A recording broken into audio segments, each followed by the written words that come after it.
Let's see who's next up. Tina's been holding a long time. Hi, Tina in Dallas. Tina, this is Regina. Regina in Dallas. Hi, Regina. What's up? Hi. That's a funny way to spell Regina, but go ahead. That's okay. I have so much to report about the fluoride issue that's happened in the last 3 months. In September 19th, a 12-year study. Give us the shorthand version, if you would. Okay, shorthand version. Let's screech forward. The North Dallas Gazette has had 3 articles. The first one, the reporter wrote, "Is Dallas water too dangerous to drink?" Okay? So the North Dallas Gazette, people can go there. This just came out about 4 days ago, and there's a lot of comments on it. And then also, so my website, dogsagainstfluoridation.com, we're changing the name, or we're actually kind of morphing it to Dallas for Safer Water. Howard, I know that you're concerned about arsenic in the soil. Well, I did an open records request, and one of the deliveries of the HFS, the hydrofluorosilicic acid, that Dallas uses to raise the fluoride level, the specification for what is allowed for that delivery, is 100 parts per million arsenic. Well, in October of 2017, it was 99.84 parts per million. And there were 2 other deliveries that were right at 100 parts per million arsenic. Okay? Now, that's not good.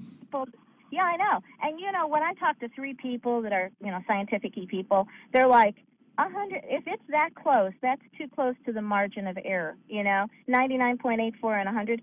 So they should have rejected those. And also, it's debatable whether it even went over 100 parts per million. Anyways, so there's a big push on again for the Dallas City Council to halt the fluoridation process until it can be proven safe and effective. Because, I'm sorry, now if I have a second to tell you, the 12-year U.S. study that came out in September was conclusive that women that were pregnant drinking optimally fluoridated water, that percentage, which is 0.7 parts per million, the IQ of the babies was up to 6 points lower in those children of mothers having, not necessarily drinking, but having 0.7 parts per million fluoride. Okay, so that's real important. And then the other real big thing, you're going to like this, I think.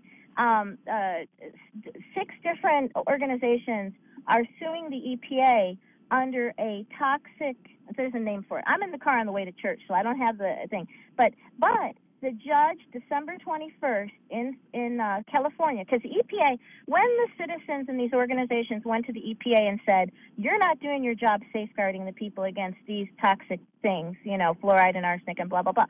And they blew them off like they always did. They said, this isn't pertinent, this isn't important. Well, they sued the EPA.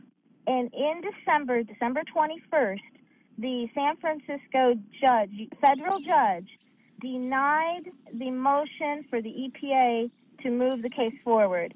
So there is going to be a federal, what is that called? A federal court case against the EPA that they're not safeguarding the water like they Well, there's even a new issue that just came up I read about, and that is that radium is in the water here in the Dallas-Fort Worth area. I'm going to have to go, but I appreciate your report. I'm Howard Garrett, the Dirt Doctor, and I'll be back with you right after this.